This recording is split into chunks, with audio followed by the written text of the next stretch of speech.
Это программа «Актуальное интервью», в студии Иван Лазаренко. Здравствуйте.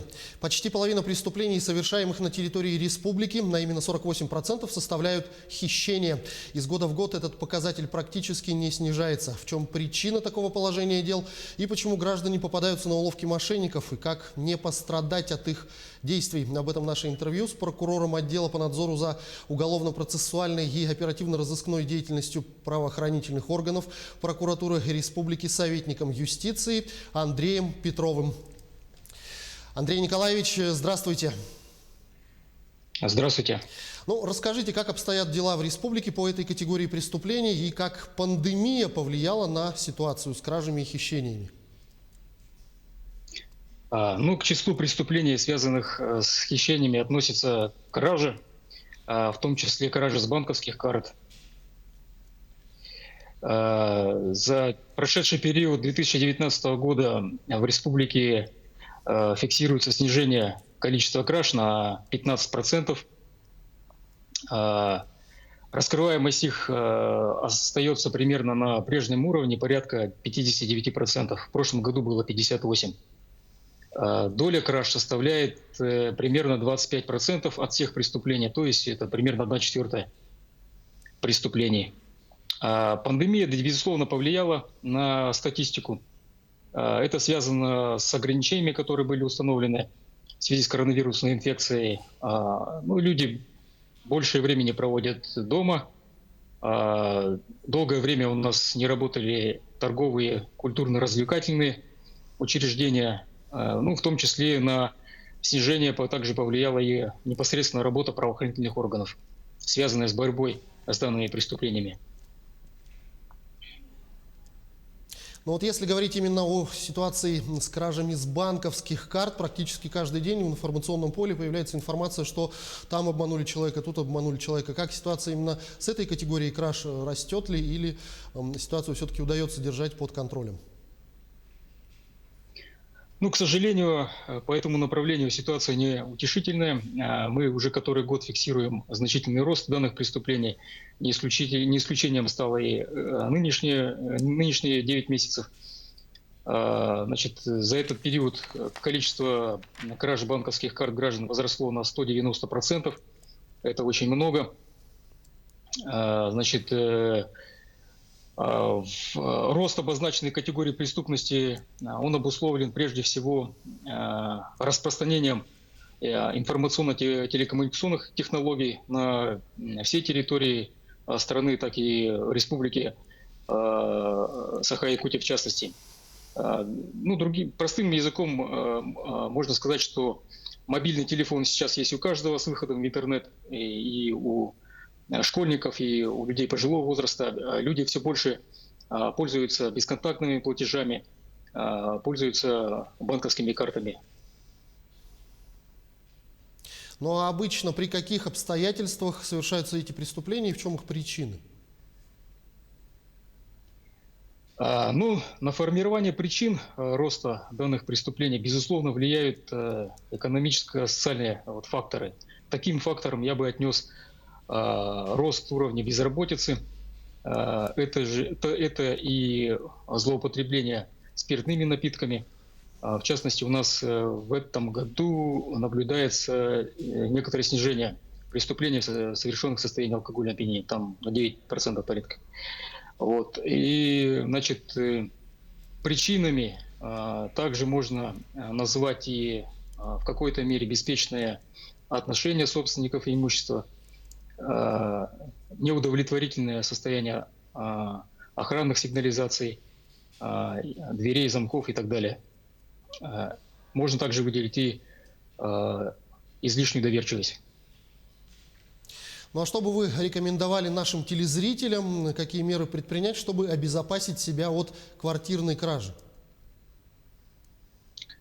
Прежде всего, если принимать все меры предосторожности, то можно значительно снизить риск совершения в отношении вас квартирной кражи, свести, так скажем, к минимуму. Это, например, установление надежных входных дверей, сигнализации, видеонаблюдения. Например, в подъездах рекомендуется следить за освещением, чтобы оно всегда было, устанавливать видео, как я уже сказал, видеонаблюдение, проявлять наблюдательность за подозрительными лицами, которые вы видите впервые в подъезде, следить за звонками, которые происходят на ваш телефон или вашу дверь. Хочу напомнить, что квартирные кражи, как правило, совершаются в дневное время, в будние дни, когда люди находятся на работе, дети в школе, в детских садах. И, как правило, такие кражи совершаются лицами, заранее подготовившимися к ним. Они составляют график, наблюдают за хозяевами квартиры, следят, когда они уходят, когда приходят, готовятся.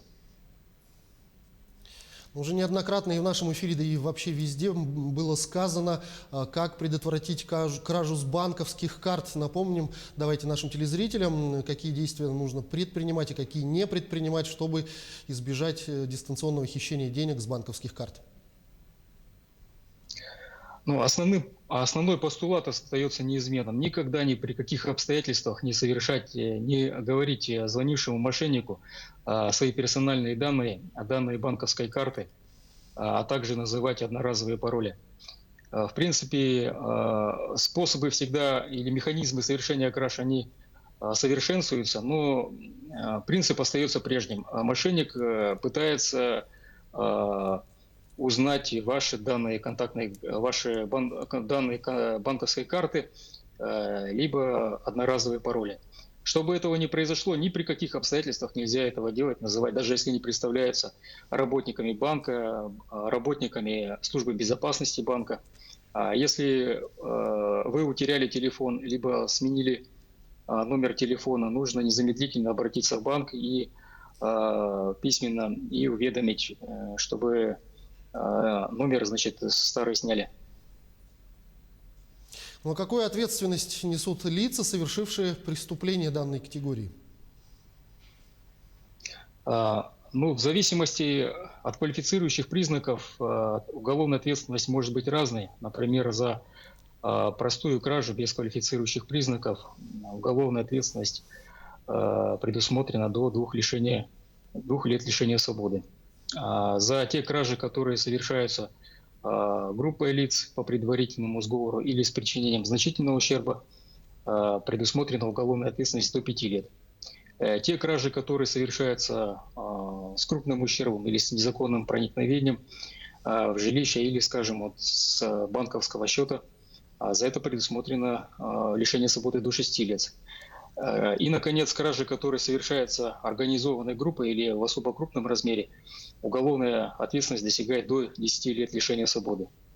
Если кража совершена без квалифицирующих признаков, до 2500 рублей составил ущерб, это является мелким хищением, за это предусмотрена административная ответственность. И здесь хочу еще добавить, что статья довольно гибкая, она предусматривает не только наказание в виде лишения свободы, но и такое наказание, например, как штраф. А можете ли вы привести примеры привлечения к ответственности за такие преступления? Может быть, какие-то недавние совершенные кражи? Вспоминается такой пример. Житель города Якутска находился в гостях у своей знакомой, похитил ее мобильный телефон. С помощью его мобильного банка, приложения, он произвел операции по снятию денежных средств на свой счет. Судом ему было назначено наказание в виде реального лишения свободы сроком 4 года лишения свободы. Такой случай был еще. Хозяин автомобиля забыл запереть замки. Проходящий мимо гражданин, заметив это, проникнул в салон автомобиля, откуда похитил мобильный телефон. Судом также ему было назначено наказание в виде реального лишения свободы с учетом его отрицательных характеристик и наличия рецидива. Андрей Николаевич, я благодарю вас за беседу. Спасибо, что ответили на наши вопросы, и всего вам доброго. Спасибо. Это была программа «Актуальное интервью», но о кражах и их профилактике мы говорили с прокурором отдела по надзору за уголовно-процессуальной и оперативно-розыскной деятельностью правоохранительных органов прокуратуры Якутии, советником юстиции Андреем Петровым. До встречи в эфире.